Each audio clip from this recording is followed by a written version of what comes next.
Now, I think it's pretty safe to say that when we examine the sequel trilogy, there's a lot of Star Wars fans out there that are very unhappy with both The Last Jedi and The Rise of Skywalker, pretty much on an even scale. We do see a lot of fans are very upset with those two movies primarily. This is Mike Zero. Make sure to subscribe if you are new to the channel for future Star Wars content.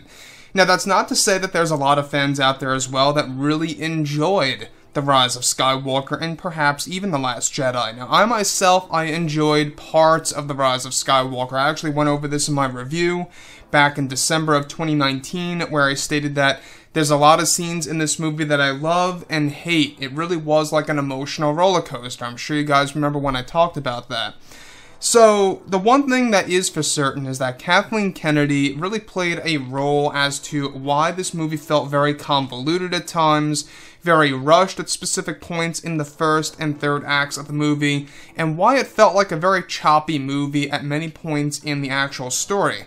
And we can all look at Kathleen Kennedy because of that, because she is the one who initiated reshoots, rewrites, changing the scenes of Episode 9, doing all these different takes on the movie, etc. Now, Kathleen Kennedy, as of right now in 2020, no longer has creative control over any of the existing major Star Wars projects like films, TV shows, stuff around those lines for Disney Plus, you name it. So that's one good thing, and really does signal a light at the end of the tunnel here. However, what's really intriguing is that, of course, now that both Disney and Lucasfilm are finished with the Skywalker saga, they are focused on their new Star Wars trilogy of films, as well as their new Star Wars universe, where it's explained that they are working very hard to develop a brighter future for Star Wars fans, to create and evolve the Star Wars franchise into something greater. However, during and after the premiere of The Rise of Skywalker, many interviews were given to Lucasfilm's Kathleen Kennedy, who at the time was questioned about the production of all the three sequel trilogy movies, and others about her leadership. When questioned about if the fans are important for the development of the story, Kathleen Kennedy stated at one point in time that in her mind, the fans are not important at all to the story, really, and that they can't spend time listening to fans who grew up with these movies, because then they would be developing the same movies from the originals and the prequels. Kennedy states that listening to the fans and treating them as a priority for storytelling is a very, very risky move when coming up with your script and putting these scenes together.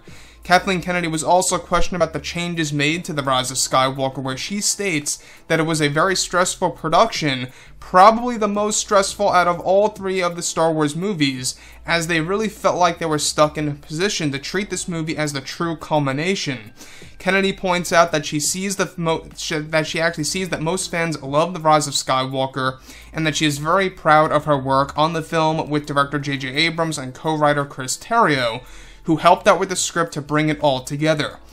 So, the thing about the fans, let's look at the fans, because the fans are really the group of people that make things happen with Star Wars. There's no denying that. I mean, it really is about the fans. Now, of course, let me just stop anyone there who's thinking that, I believe that the fans should dictate exactly how movies should be made. I'm not necessarily saying that, but the fans really should have a say in the matter of a general outline of how these movies should really go. For example, the fans should have really had a say in the matter if, let's say, Luke would have had a lot more screen time in The Rise of Skywalker, or they could have included more Palpatine into the mix, or perhaps they could have given us something a little bit more interesting to do with, of course, the identity of Rey, instead of her just becoming Rey Skywalker. Now, granted, I don't have a big problem with her being a Palpatine. I just feel like it was shoehorned into the story in order to just get things done really, really fast.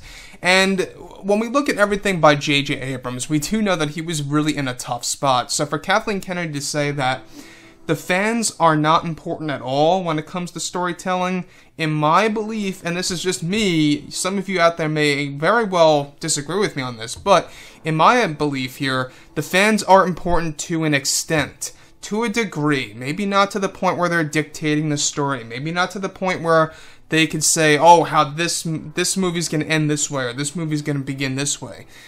What I mean is the actual content of the movie, the overall idea, should really be told by the fans of what they want to see. A great example is, of course, if you look at The Force Awakens, well before the release of that movie, a lot of fans were really, pointing out the excitement that they had for Luke, and we didn't really get too much Luke in The Force Awakens, neither did we in The Last Jedi, at least the Luke that we wanted to see.